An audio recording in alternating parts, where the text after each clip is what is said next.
ẹ kú dédé ìwòyí nílé lóko lódò lẹ́yìn odi gbogbo ẹ̀yin olólùfẹ́ yèyé gbàgede àṣà tv ẹ̀yin tí ó jẹ́ pé kò ṣe má wò ní ìkànnì yèyé gbàgede àṣà tv yìí ẹ ṣeun lọ́pọ̀lọpọ̀ àní mo kí yín ní gúúsù mo kí yín láríwá mo kí yín ní ìlà tòun ti wọ̀ oòrùn mo kí yín jákèjádò àgbáńlá ayé níbi gbogbo tí ẹ ti ń wo ìkànnì yìí mo dúpẹ́ púpọ̀ lọ́wọ́ yín torí pé ẹ̀yin ni èjìká tí ò jẹ́ káṣọ ó bọ́ lọ́rùn wa o ẹ ṣeun lọ́pọ̀lọpọ̀ ẹ kú àdúró tì wá ní gbogbo ìgbà ẹ ṣeun ẹgbẹ́ wa tẹ́ ẹni sílé òní yànkún èyí tí mo mú wá mo ní ká fi ṣe ìrántí ẹni wa ká fi ṣe ìdárò ẹni wa ká fi ṣe ìdárò ẹni rere nítorí pé kòkòrò ni ò jẹ́ agbádùn obì tó gbó káká àwọn ẹni bí ni wọn ò jẹ́ agbádùn èèyàn wa bàbá wa ọmọ wa torí pé ọmọ ni wọ́n jẹ́ fáwọn kan àbúrò àwọn kan ẹ̀gbọ́n àwa kan bàbá àwa kan òun ni mo ní ká fi ṣe ìdárò wọn ṣe mọ̀ wípé ibẹ̀ náà ló ti bẹ̀rẹ̀ tá ò bá gbàgbé tá bá gbàgbé ká ránra wa létí ò léèwọ̀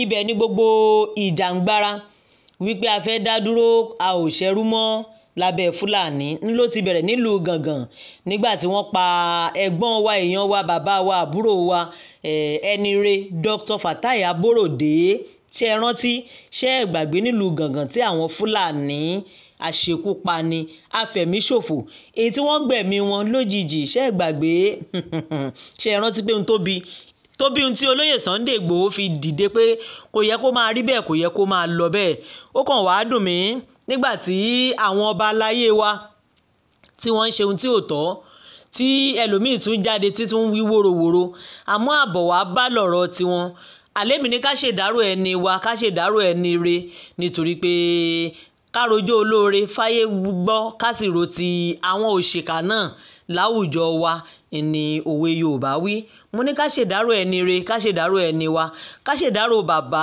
ọ̀rẹ́ wa bàbá wa ọ̀rẹ́ wa ẹ̀gbọ́n wa àbúrò wa kí a ṣe ìdárò wọn àló pé ọdún méjì gbáko lónìí èyí tí bàbá wa Dr. Fatai Aborode tí wọ́n rèwàlẹ̀ àṣà èyí tí àwọn èèyàn burúkú àwọn eṣi òkọkú àwọn afẹ̀míṣòfò fúlàní èyí tí wọ́n gbẹ̀mí wọn lójijì tí wọn ò jẹ́ agbádùn ẹni wa àní ó pé ọdún méjì lónìí ó pé ọdún méjì gbáko báyìí èyí tí àwọn ẹni bí àwọn afẹ̀míṣòfò àwọn eṣi òkọkú àwọn fúlàní oníṣẹ́ ibi tí wọ́n gbẹ̀mí Dr. Fatai Aborode ẹ rí i pé kinní ọ̀hún ti ń débi tó lápẹẹrẹ báyìí bàbá wa Yẹmí Ẹlẹ́bùbọn àwọn náà bá wa sọ̀rọ̀ wọ́n bá yèyé gbàgede àṣà sọ̀rọ̀ lórí ìkànnì yèyé gbàgede àṣà tv yìí pé bí abárẹni tó lè kìlọ̀ fún àwọn ọba tí ń ṣe wóróworó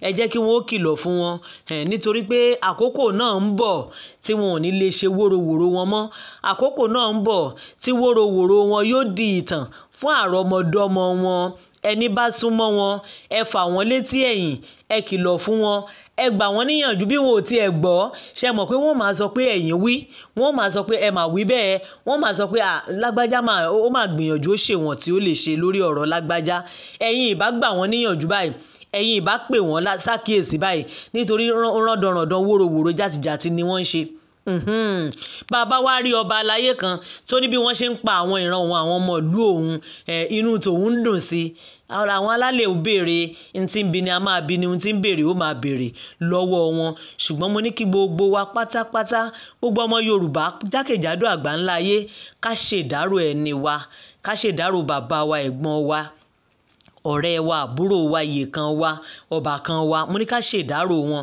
nítorí pé oró ńlá làwọn ará bí dá wa o nílẹ̀ Yorùbá ẹni tó ti fi àìmọye ọdún wà lókè òkun tó wá wò wípé ẹ jẹ́ máa relé kí n lọ dáṣẹ́lẹ̀ ẹ jẹ́ kí n kéré oko mi kí n kó relé ẹ wò ó báwọn Fúlàní ṣe tí wọ́n ṣe dẹ́mi ẹ̀ légbodò àmọ́ títí láéláé làwa ó máa ṣèrántí ẹni wa èèyàn wa ọ̀rẹ́ wa bàbá wa ìyèkan wa ọbàkan wa ní Dr. Aborode Dr. Fatai Aborode títí láéláé la máa ṣèrántí wọn. A ò ní gbàgbé yín o lágbára lọ́wọ́ Elédùmarè.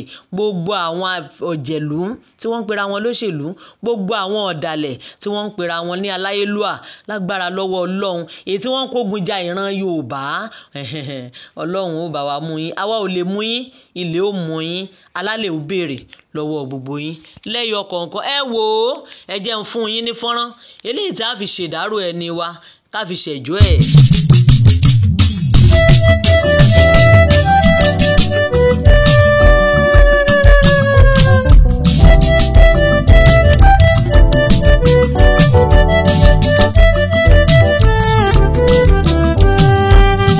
èèyàn tó bá pagúndógún kì í kádùn.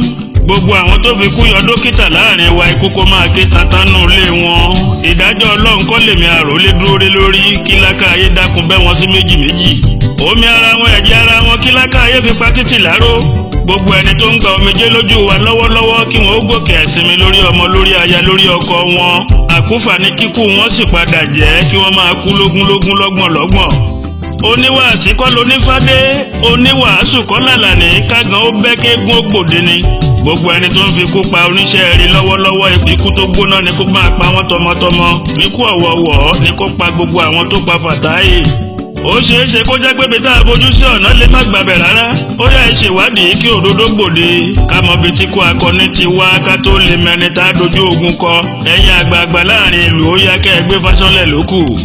Ẹ̀sìn Mùsùlùmí sọ pé, ti Kírísítẹ́nì sọ pé, ìyẹn kọ́ lèmi àròlé fẹ́ gbọ́. Ohun tí mo fẹ́ gbọ́ lòdodo lórí ikú tó pa ẹni wa Fàtáì Aborode tí wọ́n pa láì tí ì dàgbà.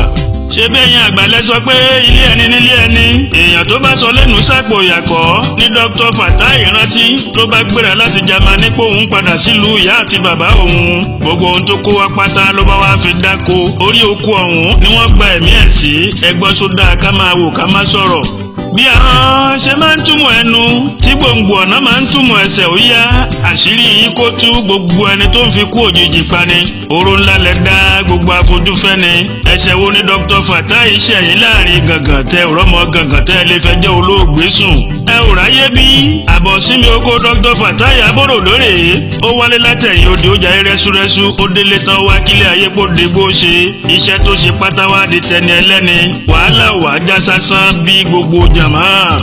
Gbogbo lọ́balọ́ba àtẹ̀yìn ìjòyè Ìbàràpá tó fi dókè Ògùn kẹ́ẹ̀gbéra ńlẹ̀kẹ́ dìde.